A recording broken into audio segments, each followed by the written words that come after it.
নমো তচ্ছা ভগবতো অরহতো সম্মা সম্বুদ্ধচ্ছা। জগৎ পূজ্য মহাকারণিক তথাগত সম্যক সম্বুদ্ধ শ্রীচরণে কৃতজ্ঞ প্রণাম নিবেদন করে পূর্ণ পারমিতে অংশগ্রহণকারী সকল উপাসক উপাসিকাগণের নিরোগ দীর্ঘায়ু সুখী জীবন তথা জ্ঞান বিমণ্ডিত জীবন কামনায় শুরু করতে চলেছে আজকের অভিধর্ম চর্চা ক্লাস।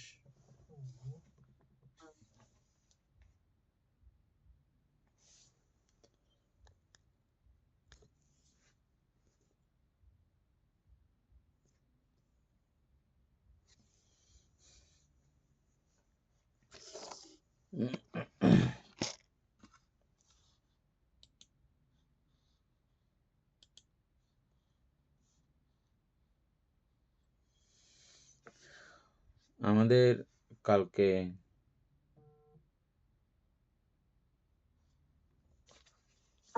সপ্তবুদ্ধাঙ্গের মধ্যে ধর্ম বিচার পর্যন্ত আসলে বীর্য থেকে শুরু হবে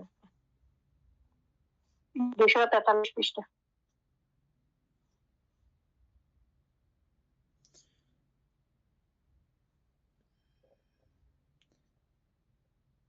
সম্যক প্রদানের বীর্যই বীর্য সম্বুদ্ধাঙ্গ।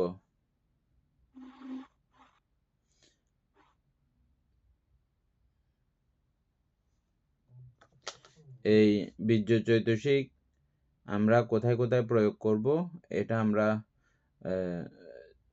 এখন জানি বুঝি। কোথায় কোথায় প্রয়োগ করতে হবে বীর্য চৈতসিক আমি একবার বলে দিচ্ছি, অমিত বড়ুয়া রিপিট করবেন। প্রথম হচ্ছে যে অকুশল না হওয়ার জন্যে, অকুশল না হওয়া, নতুন করে কোনো অকুশল যেন হতে না পারে ওই জায়গাতে বীর্য প্রয়োগ করা বা শক্তি প্রয়োগ করে ওটাকে আটকিয়ে দেওয়া। যা অকুশল বর্তমানে চলমান ঘটমান রয়েছে এগুলোকে প্রহীন করা, এগুলোকে একেবারের জন্য সরিয়ে দেওয়া, এই কাজে বীর্য প্রয়োগ করা, শক্তি প্রয়োগ করা। কুশল কর্ম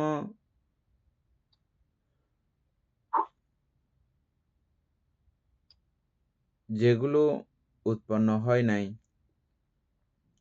এগুলো উৎপন্ন করার কাজে বীর্য প্রয়োগ করা, কুশল কর্ম সম্পাদনের সময় বীর্য প্রয়োগ করা, এবং কুশল সম্পাদিত হয়ে হলে বা যেগুলো বর্তমানে উপস্থিত আছে, উৎপন্ন হয়ে আছে, ওই কুশল কর্মগুলোকে উত্তরোত্তর শ্রীবৃদ্ধি এবং যত্ন করতে করতে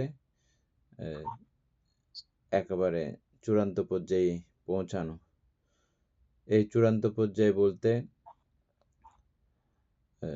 প্রথম ধ্যান আদি পঞ্চম ধ্যান পর্যন্ত এদিকে চিন্তা করতে পারেন। প্রথম ধ্যান লাভ করলে দ্বিতীয় ধ্যান লাভ করার চেষ্টা, দ্বিতীয় ধ্যান লাভ করলে তৃতীয় ধ্যান লাভ করার চেষ্টা, এভাবে পঞ্চম ধ্যান। আর ওই দিক থেকে ক্রমান্বয়ে শ্রুতাপত্তি মার্গ ফল, অরহৎ মার্গ ফল, এভাবে ক্রমান্বয়ে এভাবে এই পুণ্যের উৎকর্ষ তা সাধনে প্রতি মুহূর্তেই এই বীর্য প্রয়োগ, এটাই হচ্ছে যে সম্বুদ্ধাঙ্গের বীর্য চৈতসিক। বীর্য চৈতসিক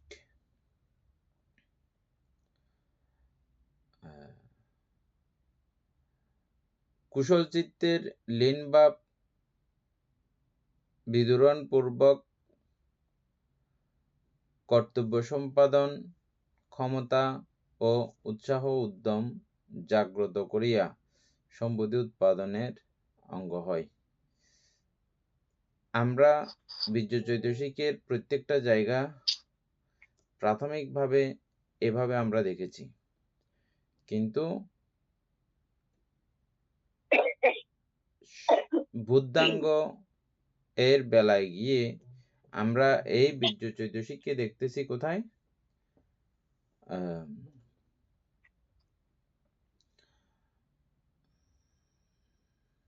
তত্র মধ্যস্থতা। আমরা তত্র মধ্যস্থতা একটা চৈতসিক আমরা পেয়েছিলাম, মনে আছে?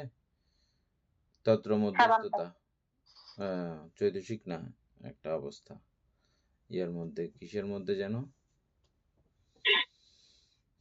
তত্র শোভন মধ্যস্থতা, চৈতসিকের মধ্যে, শোভন চৈতসিকের মধ্যে পাইছিলাম আমি। হ্যাঁ, এই তত্র মধ্যস্থতাই হচ্ছে যে মূলত এই শব্দ বুদ্ধাঙ্গের বীর্য চৈতসিক, এখানেই এর প্রয়োগের চরম সীমা। ওগুলো শুরু বা সূচনা পর্যায়, কিন্তু মূল সপ্ত বুদ্ধাঙ্গের মধ্যে বলা হচ্ছে যে তত্র মধ্যস্থতাকে। যখন চিত্ত একাগ্র হয়ে যায়, লীন হয়ে যায়, সমাধিস্থ হয়ে যায়, তখন এই সমাধি সুখে চিত্ত মগ্ন থাকতে চায়। এটা চিত্ত বলতে আমরা যে কেউ একটা সুখের স্বাচ্ছন্দ্যের একটা বিষয়ে থাকলে ওখানে একটু নিমজ্জিত হয়ে থাকতে চাই। কিন্তু ওইখানে থাকলে, ওই অবস্থায় মজে থাকলে, ডুবে থাকলে সম্বুদ্ধি জ্ঞান আয়ত্ত করা সম্ভব না। বুদ্ধ সেখানে বলেন যে ওই অবস্থাতেও সজাগ রাখতে হবে, সজাগ থাকতে হবে। সজাগ থাকা মানে এই নয় যে ওই চিত্তের লীন ভাবকে, চিত্তের একাগ্র ভাবকে দুর্বৃত করে দেওয়া, এটা না। একাগ্রতাও ঠিক রাখতে হবে।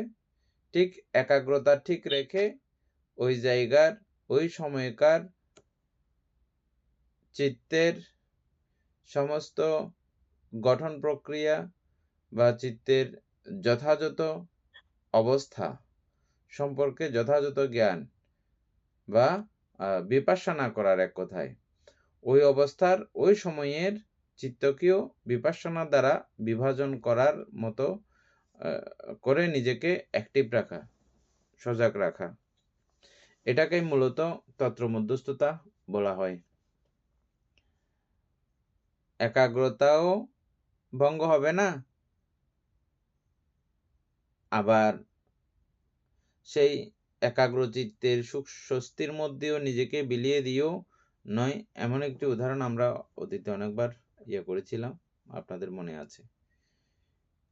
ঠিক ওই জায়গার মধ্যে নিজেকে স্থির করে রাখতে পারা, কিসের মধ্যে? অনিত্য দুঃখ অনাত্মা দেখার কাজে স্থির রাখতে পারা, সক্ষম রাখতে পারার নাম হচ্ছে যে এখানে বীর্য।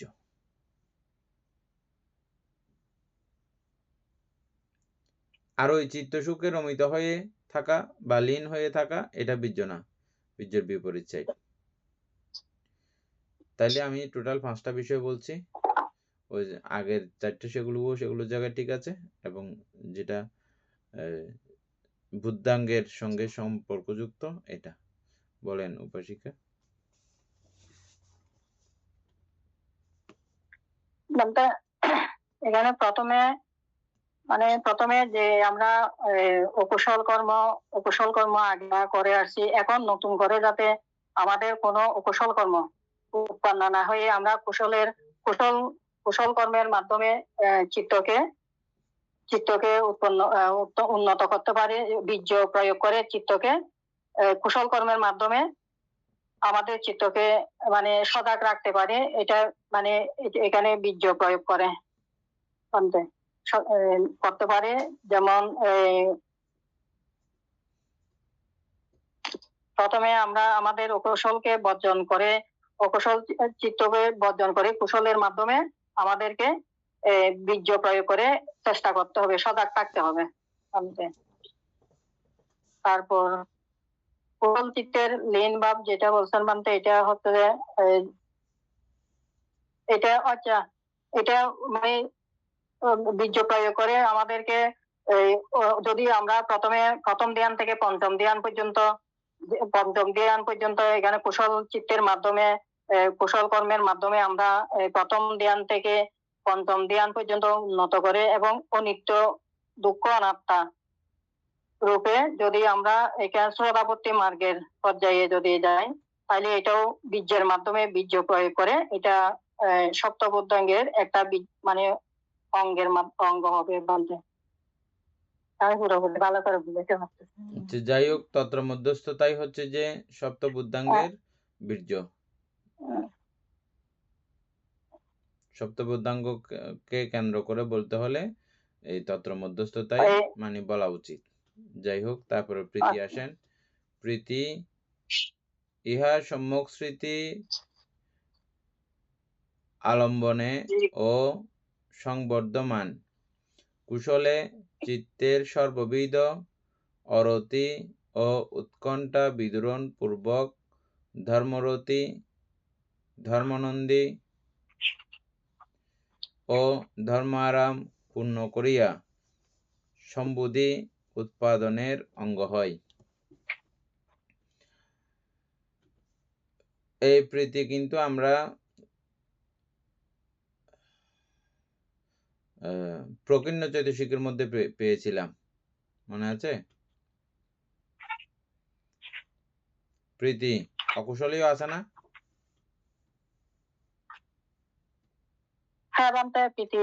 অকুশলীয় আছে, বীর্য যেমন অকুশলে আছে, প্রীতিও অকুশল কিন্তু আছে। হ্যাঁ, কিন্তু এই প্রীতি আবার এই বুদ্ধি লাভের অঙ্গ হয়। কিভাবে বুদ্ধি লাভের অঙ্গ হয়?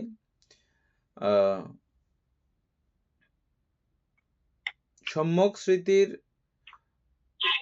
অবলম্বনে বা আলম্বনে। সম্যক স্মৃতির আলম্বনে। সম্যক স্মৃতি বললে মাত্র আমরা কি বুঝতে হবে? সম্যক বললে মাত্র কি বুঝতে হবে বলছিলাম?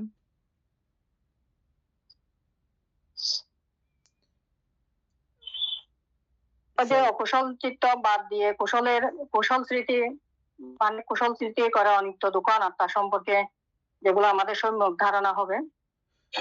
সম্যক মানে হচ্ছে যে এর উপর আর নাই, তর্কাতীত, তর্কের শেষ, তর্কের সমাপ্ত, এই কথার উপর আর কেউ কথা বলতে পারবে এমন কোনো দার্শনিক পণ্ডিত জ্ঞানী আর কেউ নাই।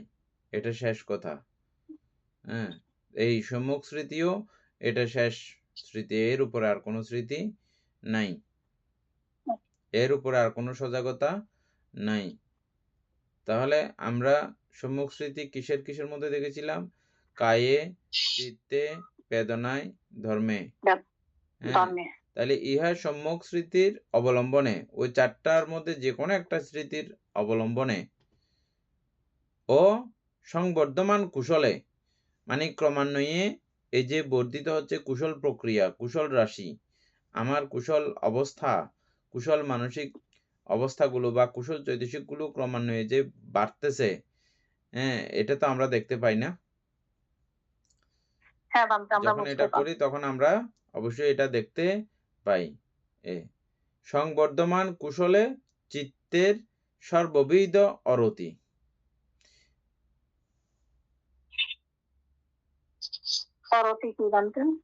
উৎকণ্ঠা বিদূরণ পূর্বক। এই কুশল উৎপন্ন হওয়ার সময় রতি এবং অরতি বুঝেন না? রতি মানে হচ্ছে যে খুব একদম মানে অহসুখ, অহশান্তি, অহমজা, এটা রতি, বুঝছেন?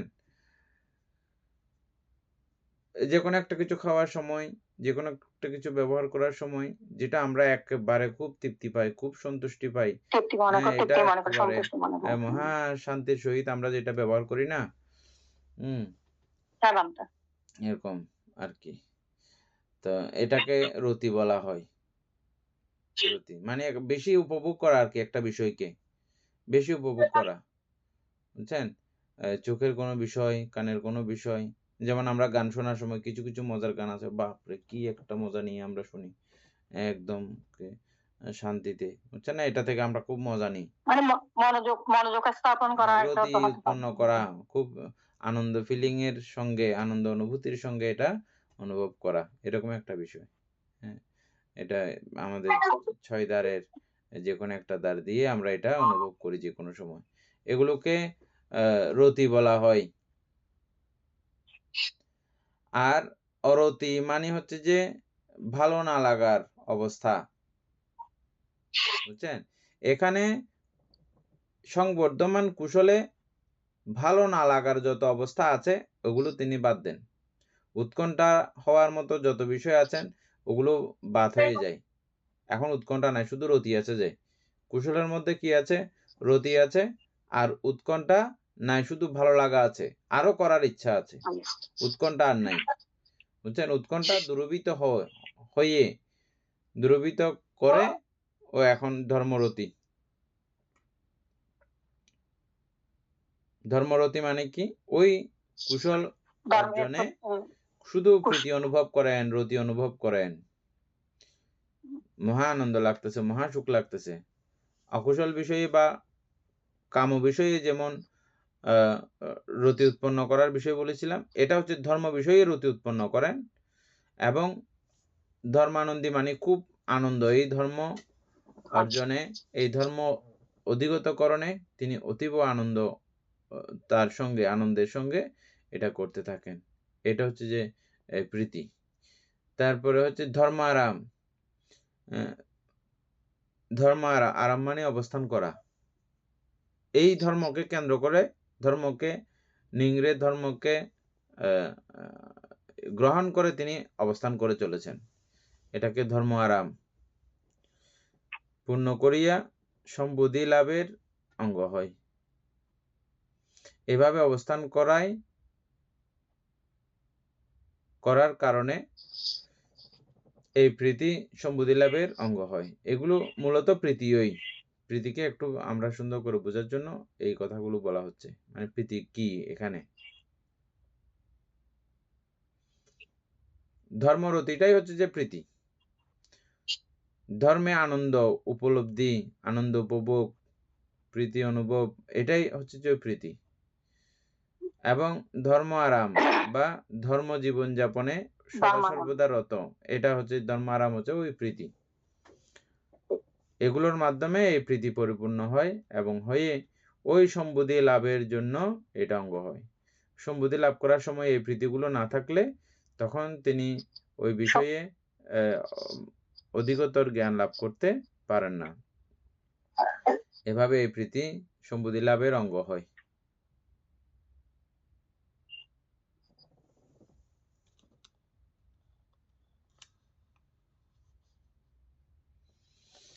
তারপর হচ্ছে যে প্রসদ্ধি। ওই আলম্বনে ও সংবর্ধমান কুশলে চিত্তের ক্রোধ উৎকণ্ঠা বিদূরণ পূর্বক শান্তি আনয়ন করিয়া সম্বুদ্ধি উৎপাদনের অঙ্গ হয়। আমরা এই প্রসদ্ধি সম্পর্কে একটা উদাহরণ আমরা পেয়েছিলাম। প্রীতি এবং প্রসদ্ধি দুইটা কাছাকাছি করে একটা উদাহরণ আমাদেরকে একবার দেওয়া হয়েছিল। কোথায়? যেমন খুব মরুভূমি থেকে আপনি হেঁটে আসছেন, দীর্ঘ সময় আপনি পিপাসিত এবং রোদে একদম অবস্থা খারাপ। ঠিক তেমন অবস্থায় শীতল একটা জায়গা দেখলেন এবং সেই সঙ্গে একটা পানি কুয়া বা পানি খাওয়ার জায়গা, সেটাও আপনি দেখতে পেলেন। এই দুইটা বিষয় দেখে একটা মনের মধ্যে প্রীতি উৎপন্ন হয়েছে, ওহো এখন ঠান্ডায় বসবো এবং পানি খাবো। বুঝছেন? আর পানি যখন খায় তখন হচ্ছে এই প্রসদ্ধির অবস্থা বা প্রশান্তি। পানি যখন পান করলো একটু প্রশান্তি লাগলো। এরকম একটা উদাহরণ আমরা পেয়েছিলাম, মনে আছে? এটাও ঠিক। এটা ওই উদাহরণের সঙ্গে একইভাবে মিল করেন, তাহলে খুব সুন্দর করে মিলে যাবে। সংবর্ধমান কুশলে, আমরা কিছুক্ষণ আগে দেখেছিলাম, সংবর্ধমান কুশলে চিত্তের ক্রোধ উৎকণ্ঠা বিদরণ পূর্বক। এখানে কোনো ক্রোধ নাই, উৎকণ্ঠা নাই, শুধু শান্তি। শান্তি এখন বর্তমানে আয়ত্তভূত বা শান্তি রয়েছে। এই শান্তি থাকা অবস্থায়, এই শান্ত অবস্থা ওই সম্বুদ্ধি লাভের জন্য সহায়তা করে থাকে এবং উৎপন্ন হয়। এভাবেই সম্বুদ্ধি লাভের অঙ্গ বলা হয় প্রসদ্ধিকে। এখানে মানে এখানে সপ্তবুদ্ধাঙ্গ যেটা এখানে 7 প্রকার লিখছে না, এটা স্মৃতি থেকে, এটা কি ক্রমান্বয়ে আসবে মনে হয় না? সব স্মৃতি থেকে, যেমন স্মৃতি, তারপর ধর্ম বিচার, বীর্য, প্রীতি, এভাবে করে আমরা যেমন বিতর্ক বিচার পড়ছিলাম, এভাবে করে মানে ক্রমান্বয়ে মনে হয় আসবে।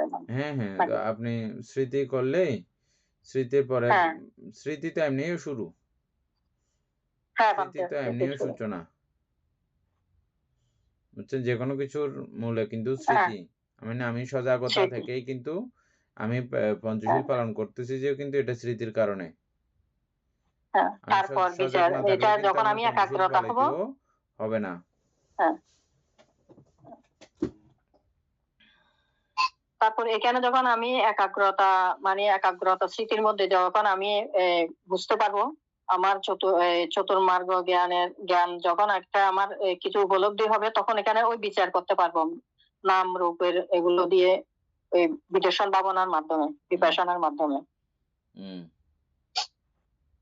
তারপর এখানে এরপরে বীর্য, বীর্য বীর্য হাতে আসবে। বীর্য এটা মানে আমাকে এই প্রচেষ্টার মাধ্যমে, এটা মানে বীর্য বীর্য প্রয়োগ করে প্রচেষ্টার মাধ্যমে এটা উৎপন্ন করতে হবে আমার মামার মধ্যে। তারপর এখানে আসবে প্রীতি।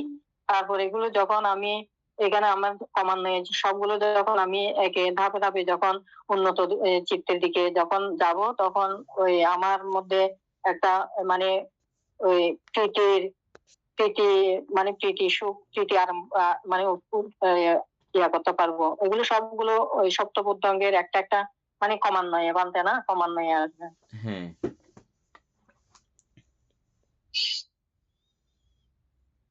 তারপর হচ্ছে পশ্চদ্দি প্রশান্তি, ওই আলম্বনে ও সংবর্ধমান কুশলে চিত্তের ক্রোধ উৎকণ্ঠা, এগুলো যখন আমার কাছ থেকে যখন মানে বিদূরণ হয়ে যাবে, সরে যাবে, তখন মানে শান্তি শান্তি আনয়ন করবে।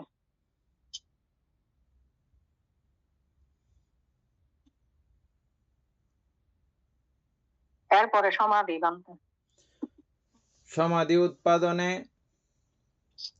না সম্বোধি উৎপাদনে সমাধির কার্য তীব্র প্রকট। একাগ্রচিত্তের আলম্বনময়তাই সমাধি। সমাধি কাকে বলে বললে,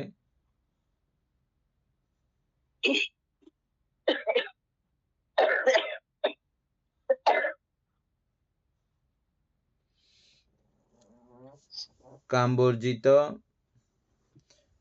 আলম্বনে চিত্ত একাগ্র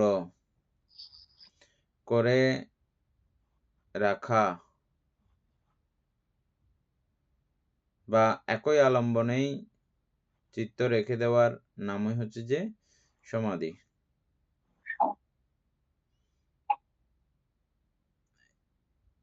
এই বিষয়টা আরেকটু গভীর থেকে আপনাদেরকে একবার আলোচনা করেছিলাম, আশা করি মনে থাকবে। চিত্ত প্রতিক্ষণে প্রতি মুহূর্তে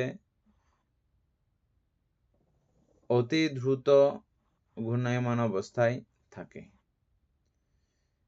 এটা সময়ের মতো বা সেকেন্ডের কাটার মতো বা ন্যানো সেকেন্ডের কাটার মতো, এভাবে অত্যন্ত দ্রুত গতিতে এটা সারাক্ষণ অবিরতভাবে এটা কাজ করতে থাকে। এটা নন স্টপ, বুঝছেন? তাহলে আপনারা এবার প্রশ্ন করতে পারেন যে তাহলে চিত্তের স্থিরতা বা চিত্ত স্থির এটা বলার কিভাবে হয়েছে, কিভাবে এটা বলতে পারি আবার, বা সমাধিস্থ হয়েছে এটা কিভাবে বলতে পারি? এটা হচ্ছে যে আলম্বন একটা, চিত্ত বারবার ঘুরে একই আলম্বনের মধ্যেই আবার যায়, ও অন্য কোনো আলম্বনে চলে যাবে না। ঘুরে আবার একই আলম্বন, একই আলম্বন। আপনি যেটাকে কেন্দ্র করে এখন আছেন সেটা ঠিক আনাপান স্মৃতির মধ্যে আছেন, আনাপান স্মৃতি ঘুরে আবার সে শ্বাস প্রশ্বাসই চিন্তা করবে, অন্য কোনো চিন্তা করবে না। এইভাবে একই আলম্বনের মধ্যে রেখে দেওয়ার নাম হচ্ছে সমাধি।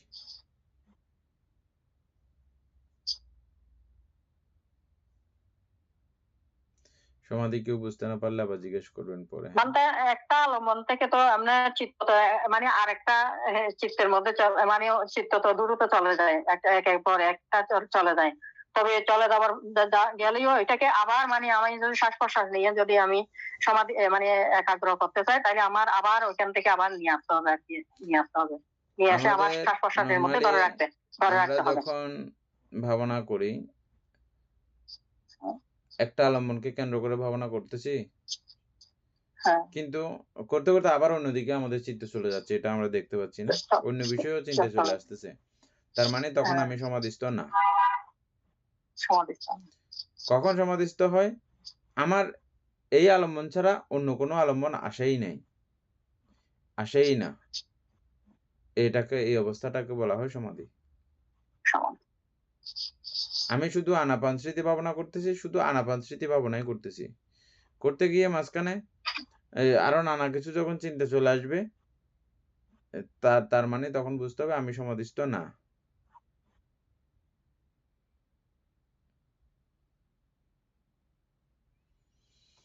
ওখানেই বিতর্কের কাজ। বলে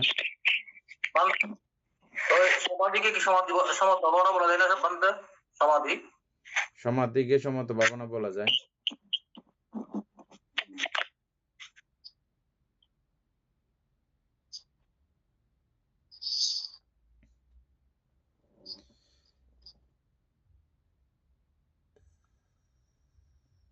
এই সমাধির কার্য অতীব প্রকট।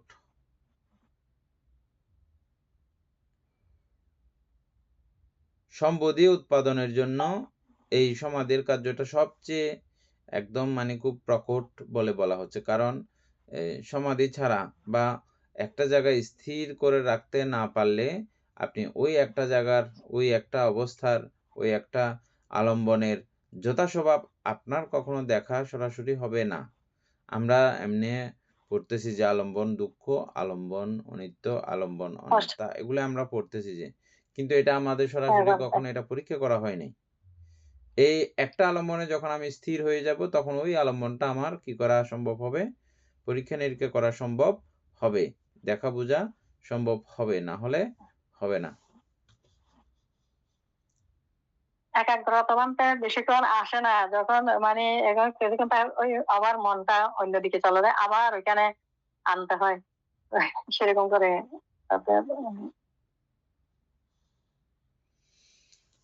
অনেক কষ্ট হয়ে যায় চিত্তে।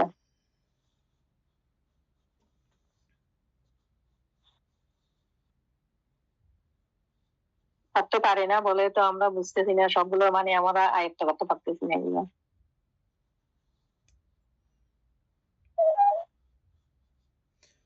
তারপরে 7 নাম্বার অপেক্ষা, চিত্ত মধ্যস্থতা, তত্র মধ্যস্থতা। ওখানে বীর্যের মধ্যেও আমরা একবার তত্র মধ্যস্থতা দেখেছিলাম। এই তত্র মধ্যস্থতা সেখানেও কাজ ছিল একটা। আবার এই উপেক্ষা, এই উপেক্ষাটাও কিন্তু ওই সপ্ত বুদ্ধাঙ্গের তত্র মধ্যস্থতা, বুঝছেন?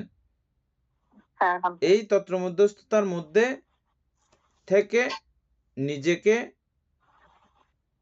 অনিত্য দুঃখ অনাত্মা বোঝার কাজে ব্যস্ত রাখা, বা ওই কাজ করার জন্য নিজেকে শক্তিশালী করে রাখা, এটা হচ্ছে যে ওই বীর্য চৈতসিক।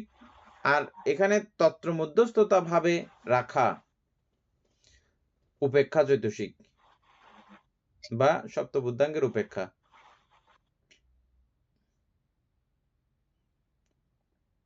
চিত্তকে এখানে লীন হতে না দেওয়া এবং উদ্যত হতে না দেওয়া, চঞ্চল হতে দেওয়া যাবে না, আবার লীন হতেও দেওয়া যাবে না। এটা হচ্ছে তত্র মধ্যস্থতা। তাইলে আমরা এই তত্ত্ব মধ্যস্থতার ব্যবহার দুই জায়গাতেই আমরা পাচ্ছি। উপেক্ষা বলতে উপেক্ষা 10 প্রকার আমরা পড়েছিলাম না? 10 প্রকারের মধ্যে এই সপ্ত বুদ্ধাঙ্গের উপেক্ষা হচ্ছে যে তত্র মধ্যস্থতা।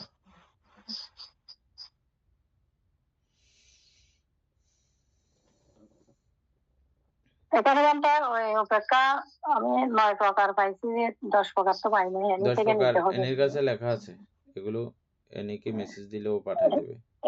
এনে থেকে নিব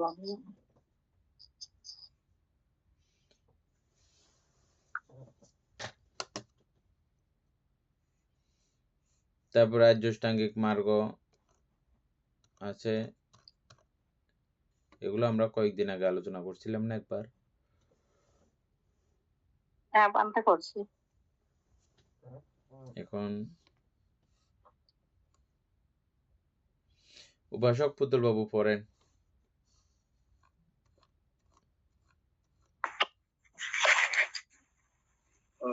অষ্টাঙ্গিক মার্গ।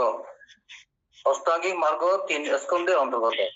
সম্যক বাক্য, সম্যক কর্ম ও সম্যক আজীব 4 স্কন্ধে সংগৃহীত।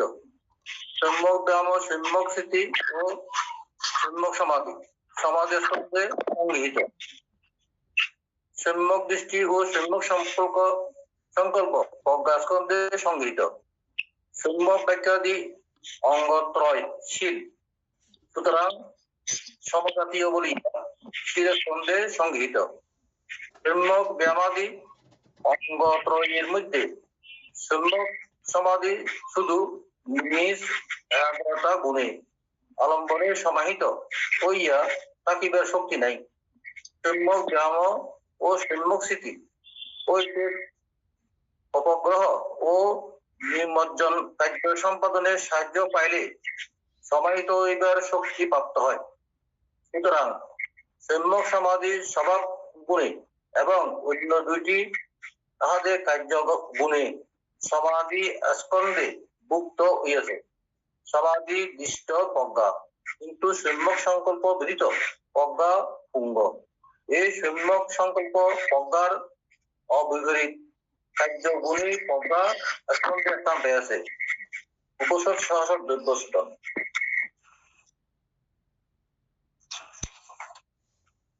শীল পরিপুষ্ট সমাধি মহৎফল মহামঙ্গল প্রদান করে। সমাধি পরিপুষ্ট প্রজ্ঞা মহৎফল মহামঙ্গল প্রদান করে। প্রজ্ঞা পরিপুষ্ট চিত্ত আসব হইতে সর্বতভাবে মুক্ত হয়। এই রূপে অষ্টাঙ্গিক মার্গ বুদ্ধি প্রক্রিয়া। এই অষ্ট অঙ্গের দেখানায় পারস্পর্য থাকিলেও অনুশীলনে পারস্পর্য নাই। যে কোনো অঙ্গের অনুশীলনে বাকি 7টিও অল্পাধিক পরিমাণে অনুশীলিত হয়। এই 37 বুদ্ধি প্রক্রিয়া ধর্ম সমস্ত লোকোত্তর চিত্তে বিদ্যমান থাকে, কিন্তু সংকল্প বা বিতর্ক চৈতসিক দ্বিতীয় ও তদ্রুদ্ধ জ্ঞান চিত্তে এবং তৃতীয় চৈতসিক চতুর্থ ও পঞ্চম জ্ঞান চিত্তে বিদ্যমান থাকে না। লোকীয় চিত্তেও যখন 6 প্রকার বিশুদ্ধি, শিল বিশুদ্ধি, চিত্ত বিশুদ্ধি, দৃষ্টি বিশুদ্ধি, সংখ্যা উত্তরণ বিশুদ্ধি, মার্গ জ্ঞান দর্শন বিশুদ্ধি উৎপন্ন হয়, তখন সপ্তত্রিংশ ধর্ম যথাপযুক্ত ভাবে উৎপন্ন হয়। মানে শেষ।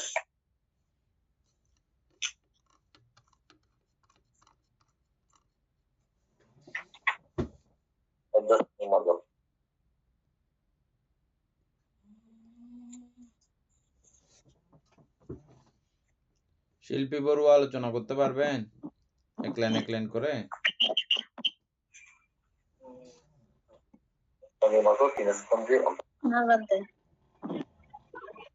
ঠিক আছে, আমি তো বড়ুয়া করে।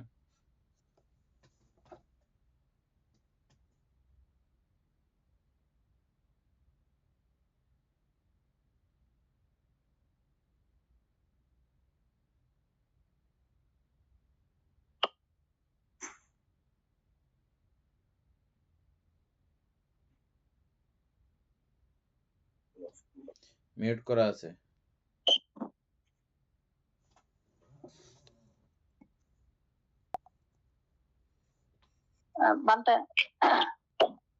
অষ্টাঙ্গিক মার্গ 3 স্কন্ধের অন্তর্গত।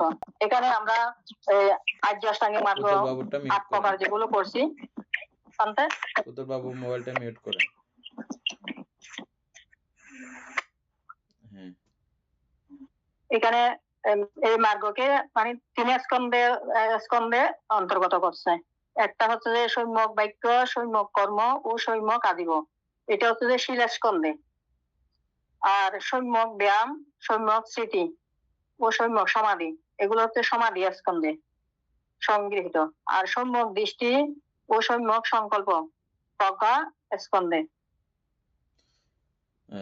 বলতে এখানে সম্যক বাক্য বলতে আমরা সম্যক বাক্য যেগুলো আমরা পড়ছি আগে, সম্যক বাক্যের মধ্যে মিথ্যা মানে ভীষণ বাক্য, পুরুষ বাক্য, তারপর সম্প্রলাপ বাক্য, মানে এই বাক্যগুলোর মাধ্যমে মানে আমাদেরকে বাক্যগুলো যাতে আমাদের এখানে না হয়, যেমন মিথ্যা বাক্য থেকে বিরতি, ভীষণ বাক্য থেকে বিরতি, পুরুষ বাক্য থেকে বিরতি, সম্প্রলাপ বাক্য থেকে বিরতি, এই চারি প্রকার মানে চারি প্রকার বিরতি থেকে মানে চিত্তকে অনাসক্ত করা হচ্ছে সম্যক বাক্য। অর্থাৎ সত্য বাক্যে, মধুর বাক্যে মানে যাতে আমরা করলে তাহলে আমাদের শিল মানে শিলটা পরিশুদ্ধ হবে। আর সম্যক কর্ম হচ্ছে দেবান্তে, এখানে সম্যক কর্মের মধ্যে আমরা যেটা প্রাণী হত্যা, তারপর চুরি, তারপর বেবিচার, এই 3 প্রকার, এগুলো প্রাণী হত্যা থেকে বিরতি, তারপর চুরি করা থেকে বিরতি, বেবিচার থেকে বিরতি, এই 3 প্রকার কায় দুশ্চরিত্রের চিত্ত যদি আমরা এখানে অনাসক্ত হই, তাহলে এটাও শিলাস্কন্ধে পড়বে। শান্ত হচ্ছে কিনা কি জানি। তারপর সম্যক আজীব বলতে এটা মানে মিথ্যা জীবিকা যাতে না করে, আমরা জীবিকার মাধ্যমে যদি আমরা অনাসক্ত হয়ে যদি আমরা চলি, তাইলে এটা সম্যক আজীবের মধ্যে পড়বে। বানতে যেগুলো আমরা সম্যক আজীবের মধ্যে 5 প্রকার এগুলো পড়ছিলাম জীবিকার মধ্যে, এগুলো শিলাস্কন্ধের মধ্যে ভাগ করছে, শিলাস্কন্ধে। ঠিক আছে, ঠিক আছে পুতুল বাবু, এটা বুঝছেন? বুঝে গেছে। এই 3টাকে স্কন্ধের অন্তর্গত বলা হয়েছে। কোনটাকে? সম্যক বাক্য, কর্ম এবং আজীব। বাক্য, কর্ম, আজীবকে শিলাস্কন্ধের অন্তর্গত।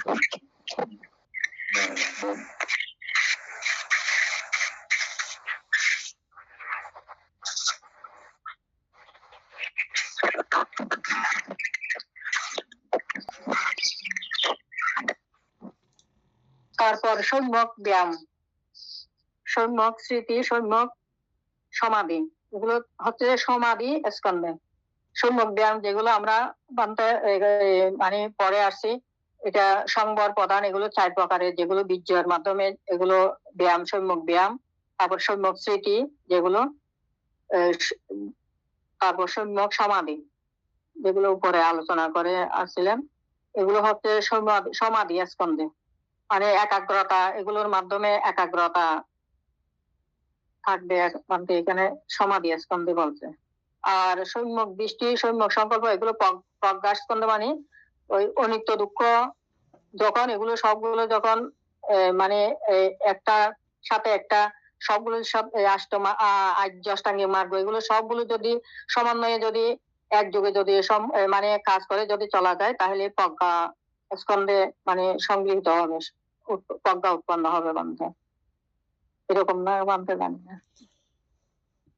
সম্যক ব্যায়াম, সম্যক স্মৃতি, সম্যক সমাধি, এই 3টাকে সমাধি মানে 3টা স্কন্ধে বিভক্ত করা হয়েছে। তো শীল, সমাধি, প্রজ্ঞা। তাহলে সমাধির মধ্যে কি কি সমাধির অন্তর্গত? ব্যায়ামকে ধরা হয়েছে। ব্যায়াম মানে ওই যে বীর্য চৈতসিক, কিছুক্ষণ আগে আমরা পড়লাম, এখানে তন্ত্র মধ্যস্থতার সঙ্গে যে কার্যক্রমগুলো এতক্ষণ আমরা পড়ে আসলাম না, এই ব্যায়াম। তারপরে হচ্ছে যে স্মৃতি, ওই জায়গাতে ওই সময়ে স্মৃতি রক্ষা করার কাজ, এটা তো আমাদের সমাধির মধ্যে থেকেই এই স্মৃতির কাজ করতে হয়। তারপরে এবং সমাধি উৎপন্ন করার জন্য এই স্মৃতি। তারপরে হচ্ছে যে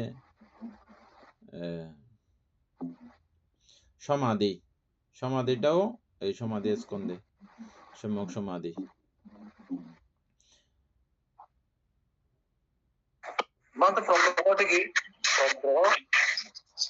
হ্যাঁ, সম্যক সিদ্ধ হয়েছে অগ্রহ, এটা কি বলতে? প্রগ্রহ অগ্রহ নিমজ্জন কার্য। প্রগ্রহণ এখানে ইয়ার মধ্যে আছে যে তার পরে আসতেছে, পরে ও, আসতেছে। ঠিক আছে, ওখানে আমরা যাচ্ছি আস্তে করে।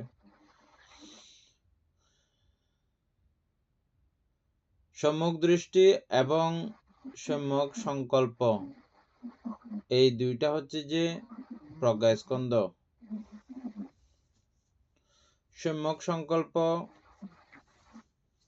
আমরা পড়ছিলাম, আলোচনা করছিলাম আর্যষ্টাঙ্গিক মার্গ আলোচনা করার সময়। অমিতাভরও মনে আছে? সম্যক সংকল্পটা বলেন তো।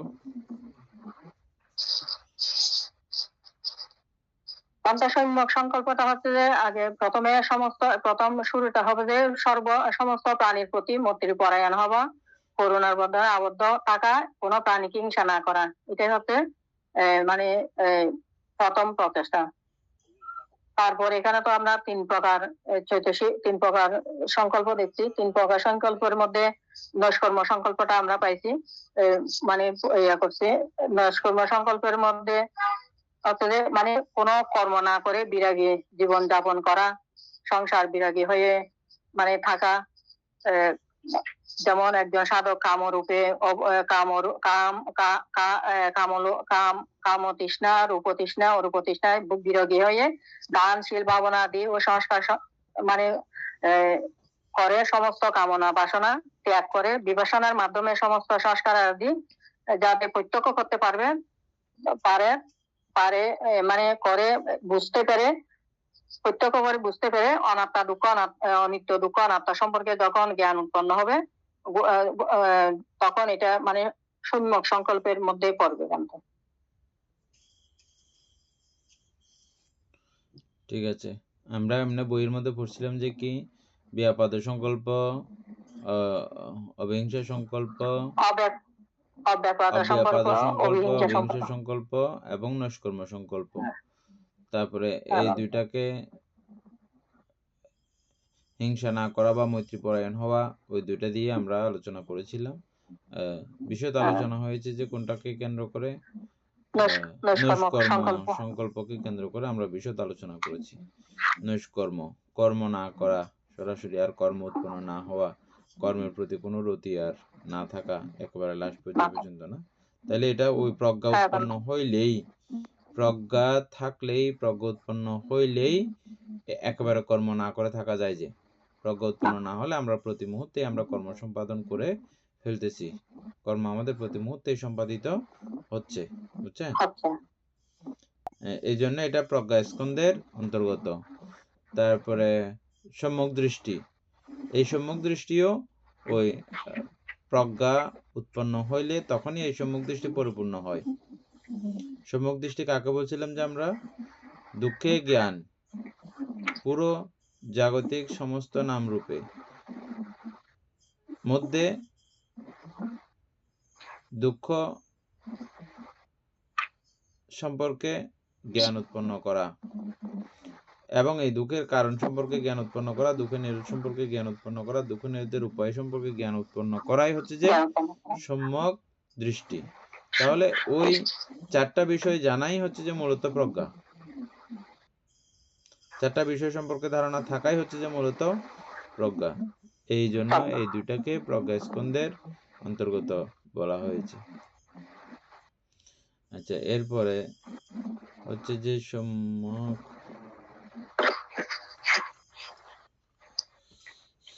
সম্যক বাক্যাদি অঙ্গত্রয়শীল। হ্যাঁ, বলেন। ওই সম্যক মানে যেগুলো বলছে আর কি, আমরা আগে উপরে পড়ছি না, সম্যক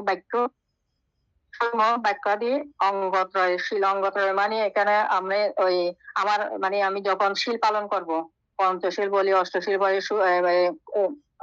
তারপর আমার কায়ের দ্বারা, কায়ের বাচনের, এগুলো হবে না বানতে বাক্যের মধ্যে? শুধু নাকি বাক্যে হবে? শুধু অঙ্গত্রয় বাক্যাদি বলছে, ওইখানে 3টা পড়বে বাক্যাদি হলে। সম্যক বাক্য পড়বে, সম্যক কর্ম পড়বে, সম্যক আদিব পড়বে। এগুলো হচ্ছে যে শীল। শীল রক্ষা করা মানে এই আর্যষ্টাঙ্গিক মার্গের 3টা মার্গ রক্ষা করা। শীল রক্ষা করা মানে আপনি পঞ্চশীল রক্ষা করলে আর্যষ্টাঙ্গিক মার্গের 3টা কি হবে? পালিত হবে।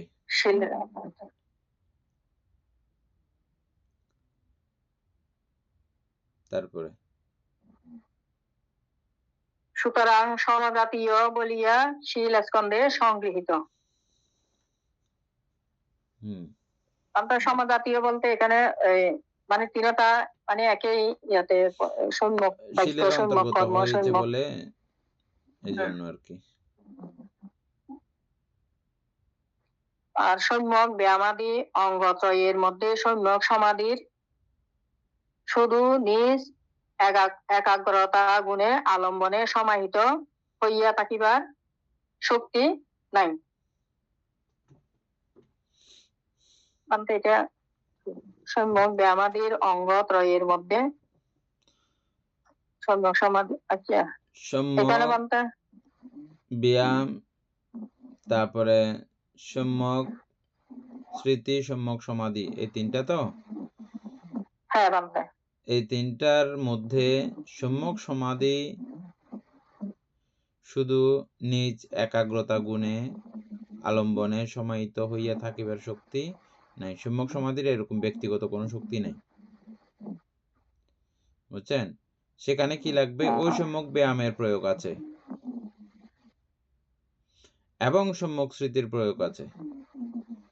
সম্যক স্মৃতি এবং সম্যক ব্যায়াম এই 2টা না থাকলে সম্যক সমাধি এককভাবে সমাধি হইতে পারে না। ওই 2টা বিষয়ও ওকে সাপোর্ট করতে লাগে, সাপোর্ট করতে হয়।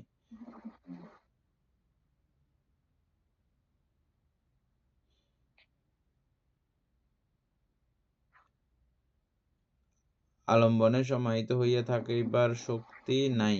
সম্যক ব্যায়াম ও সম্যক স্মৃতি হইতে প্রগ্রহ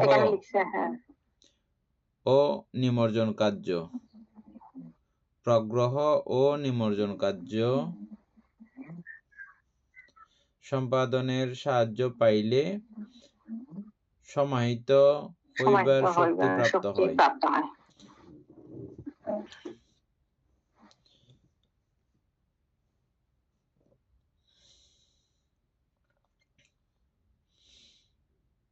প্রগ্রহ মানে হচ্ছে যে সাপোর্ট, সমর্থন, সাহায্য করা এবং আগ্রহ, যেটাকে আমরা বলি আগ্রহ তৈরি করা একটা বিষয় আছে না? এই প্রগ্রহ ওই আগ্রহের কাছাকাছি, আগ্রহ তৈরি করে দেওয়া প্রগ্রহ, উপাসক, বুঝছেন? এবং ওই বিষয় আয়ত্ত করার জন্য ওই বিষয়ে নিমজ্জন, ডুবাই রাখার, ওই বিষয়ে লীন করে রাখার, যেটা এটা হচ্ছে নিমজ্জন।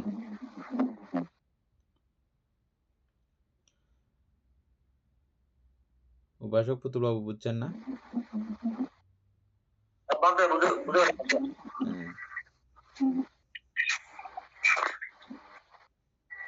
তাহলে নিমজ্জন কার্য সম্পাদনের সাহায্য পাইলেই সমাহিত হইবার শক্তি প্রাপ্ত হয়। সুতরাং সম্যক সমাধি স্বভাব গুণে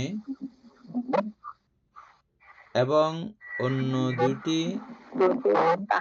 তাহাদের কার্যগুণে সমাধি স্কন্ধে ভুক্ত হইয়াছে। মানে আর 2 অবস্থা, সম্যক ব্যায়াম এবং সম্যক স্মৃতি, এই 2টা সম্যক সমাধি হইবার জন্য সাহায্য করে বিদায়, ওতপ্রোতভাবে জড়িত থাকে বিদায় এটাকে সমাধি স্কন্ধের অন্তর্গত বলা হয়েছে। এবার সম্যক দৃষ্টি।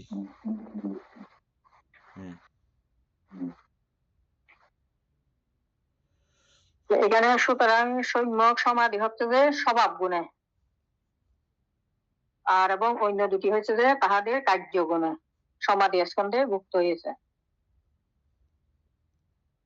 সম্যক দৃষ্টি প্রজ্ঞা, কিন্তু সম্যক সংকল্প ব্যতীত প্রজ্ঞা পঙ্গু।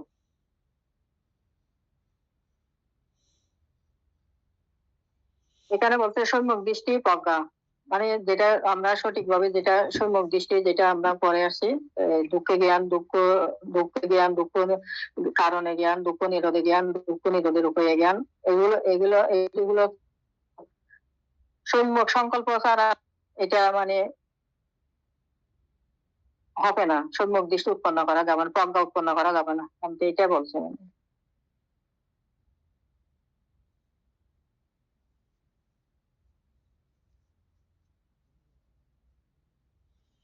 আমরা সম্যক সংকল্প সম্পর্কে নৈষ্কর্ম সংকল্প এখন আমরা আলোচনা করেছিলাম কিছুক্ষণ আগে, না?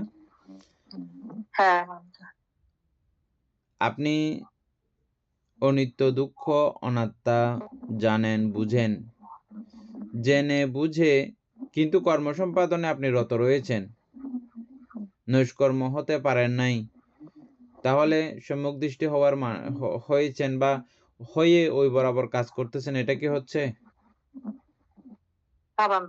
এই জন্য বলা হচ্ছে যে সম্যক দৃষ্টি সম্যক সংকল্প ছাড়া পঙ্গু। জ্ঞান আছে, ঠিক আছে, কিন্তু কাজ কিছু নাই। এই জন্য দুইয়ের যৌথ সমন্বয় হইলে পঙ্গু নাই, এটা ঠিকঠাক চলতেছে আর কি। সম্যক দৃষ্টিও আছে, সম্যক সংকল্পও আছে। এই সম্যক সংকল্প প্রজ্ঞার অবিপরীত কার্য গুণেই প্রজ্ঞাস্কন্ধে স্থান পাইয়াছে। মানে দুইটার কাজ সেম, এই জন্য এটা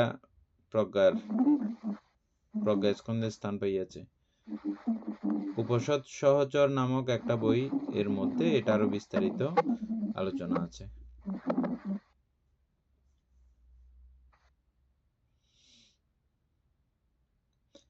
শীল পরিপুষ্ট সমাধি মহৎ ফল, মহামঙ্গল প্রদান করে।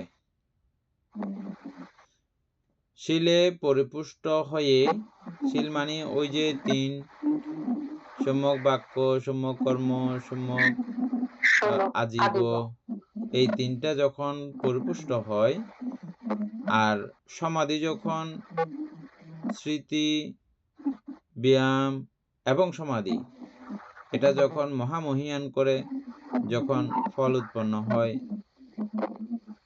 তখন মহামঙ্গল প্রদান করে।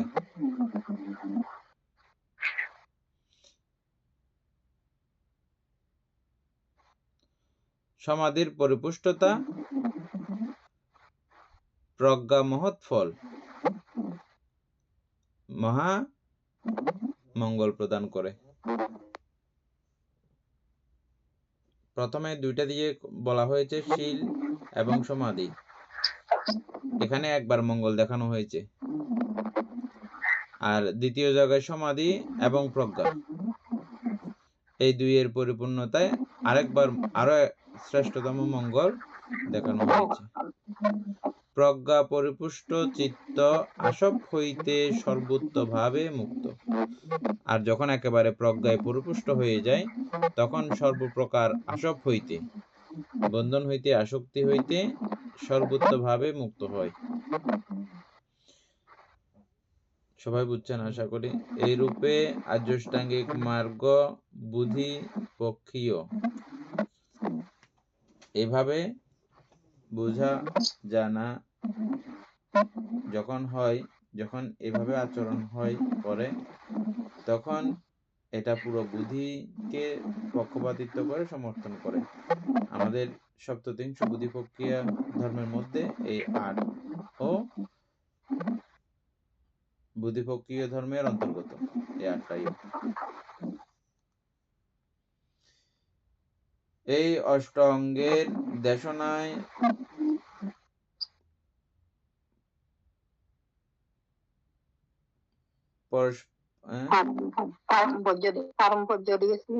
পারম্পর্য মানে পরস্পর্য আর কি, না থাকলেও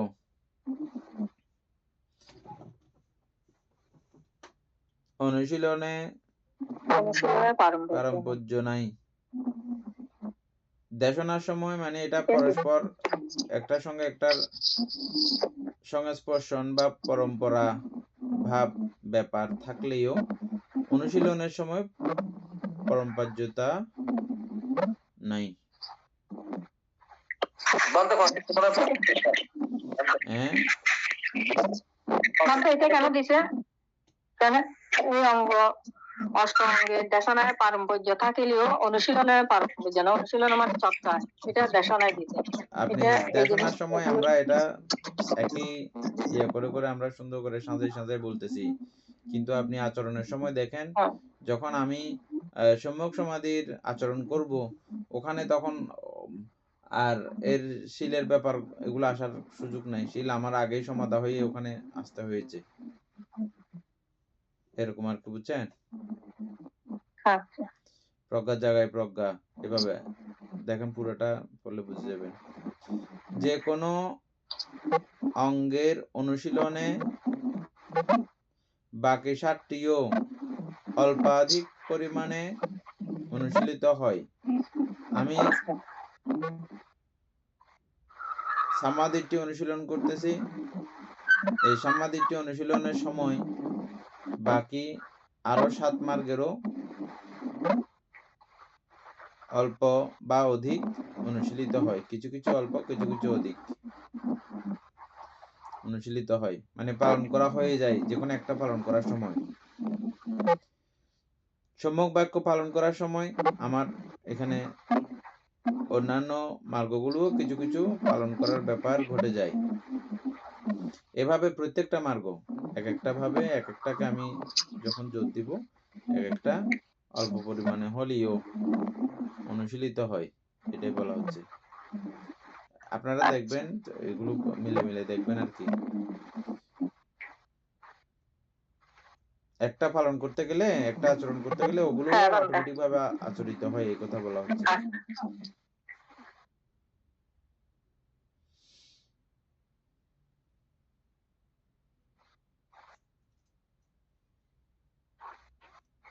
তারপরে এই 37 বুদ্ধি প্রক্রিয়া ধর্ম সমস্ত লোকোত্তর চিত্তে বিদ্যমান থাকে।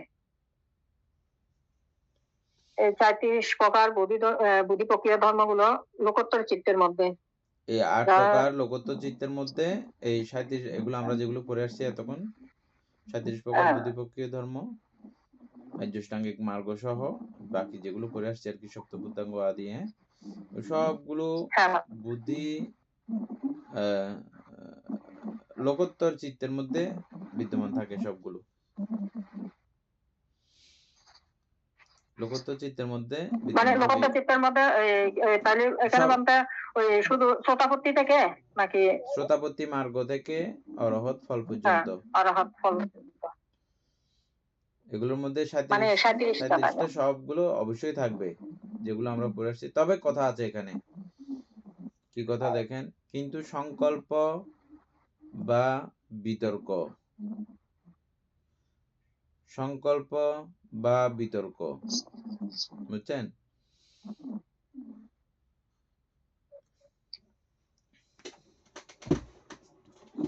সংকল্প বা বিতর্ক চৈতসিক দ্বিতীয় ও চতুর্থ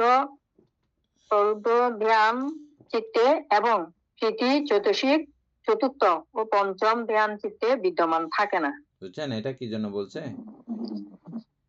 আমরা লোকোত্তর চিত্তকে আবার 89 প্রকার চিত্তকে আবার 120 বানাইছিলাম কিভাবে? ধ্যান ও চিত্ত সহ মিক্স করে হয়েছিল, যে মনে আছে? যখন এই লোকোত্তর চিত্তগুলোর সঙ্গে যখন ধ্যান ও চিত্ত যুক্ত হবে, তখন যদি তিনি দ্বিতীয় ধ্যানে থাকেন তখন এই বিতর্ক সেখানে থাকবে না। বিতর্ক বর্জিত দ্বিতীয় ধ্যান সহ শ্রোতাপত্তি মার্গচিত্ত, যদি তাই হয় তাহলে সেখানে বিতর্ক কিন্তু থাকবে না। এই জন্যই বলা হচ্ছে যে সকল লোকোত্তর চিত্তের মধ্যে এই সকল 37 প্রকার বুদ্ধিপক্ষীয় ধর্ম থাকলেও বিতর্ক দ্বিতীয় ধ্যান, তৃতীয় ধ্যান, চতুর্থ ধ্যান, পঞ্চম ধ্যানের মধ্যে পঞ্চম ধ্যান। এগুলোকে পাবেন না, নাই বিতর্ক নাই সেখানে। প্রথম ধ্যানে আছে। প্রথম ধ্যান আছে।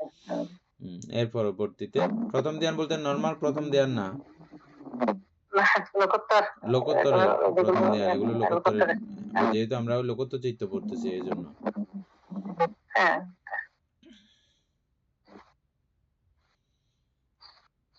তারপরে এবং প্রীতি চৈতসিক চতুর্থ ও পঞ্চম ধ্যানে, চতুর্থ। আমরা প্রীতিকে চতুর্থ ও পঞ্চম ধ্যানে আমরা দেখতেছি না। পাইছি। এই লোকোত্তর চিত্তের সঙ্গে যেগুলো চতুর্থ এবং পঞ্চম ধ্যান জড়িত, ওই অবস্থায় প্রীতি থাকবে না। যদিও বা লোকোত্তর ধ্যানের মতো 37 ওগুলো প্রকারের থাকবে না। কথা ওদিকে বলা হইলেও কোথায় কোথায় এগুলোর আবার থাকবে না, বিতর্ক এবং প্রীতি। প্রীতি। লোকীয় চিত্তেও যখন 6 প্রকার বিশুদ্ধি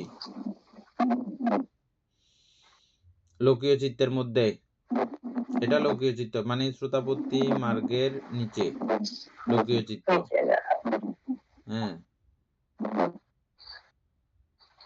6 প্রকার বিশুদ্ধি আমরা সপ্ত বিশুদ্ধি জেনেছিলাম, এখানে 6 প্রকার বিশুদ্ধির কথা আছে। 6 প্রকার বিশুদ্ধি একটা বাদ দিয়ে আর কি। শীল বিশুদ্ধি, চিত্ত বিশুদ্ধি, দৃষ্টি বিশুদ্ধি, কঙ্কোত্তরণ বিশুদ্ধি, মার্গ জ্ঞান বিশুদ্ধি, মার্গ জ্ঞান দর্শন বিশুদ্ধি যখন উৎপন্ন হয়, তখন এই সপ্ততিংশ ধর্ম ও যথোপযুক্ত ভাবে উৎপন্ন হয়। মানে যখন যতটা থাকা দরকার, শীল বিশুদ্ধিতে যতটা থাকা দরকার, যত পরিমাণে উৎপন্ন হওয়ার দরকার তত পরিমাণে থাকবে। এভাবে এগুলো লোকীয় চিত্তের মধ্যে বলা হচ্ছে, বুঝছেন? লোকোত্তর চিত্ত না হওয়ার আগেই এগুলো যথোপযুক্ত ভাবে যেই জায়গায় যখন যেমন থাকা উচিত তেমন ভাবে থাকবে আর কি। আমরা এগুলো আগে আলোচনা করেছিলাম, আবার এগুলো আলোচনা করার বিষয় আসবে, আমরা তখন আলোচনা করবো আর কি না। আচ্ছা ম্যাম। সদ্ধর্মপ্রাণ প্রিয় উপাসক উপাসিকা বৃন্দ, এতক্ষণ যাবৎ আমরা ধর্ম চর্চা করেছি, এটা আমাদের অপ্রমেয় পুণ্য সাধিত হয়েছে। পুণ্যরাশি অনন্ত চক্র সত্যগণকে দান করছি, গুরুভান্তে দিওকে দান করছি, মাতা পিতাগণকে দান করছি, এবং এই পুণ্যের কাছে আমরা প্রত্যেকে প্রার্থনা করবো নির্বাল লাভ অবধি অসৎ ব্যক্তি মূর্খ ব্যক্তি পাপ মিত্রের সংসর্গ লাভ না করে সদা সর্বদা জ্ঞানদর্শী কল্যাণ মিত্রের সান্নিধ্যে সংসর্গ লাভ করতে সক্ষম হয়ে এরূপ সাধু কামনা পোষণ করে আজকের মতো ক্লাস এখানে সমাপ্ত করছি। সাধু সাধু সাধু প্রকাশা বন্দামি ভান্তে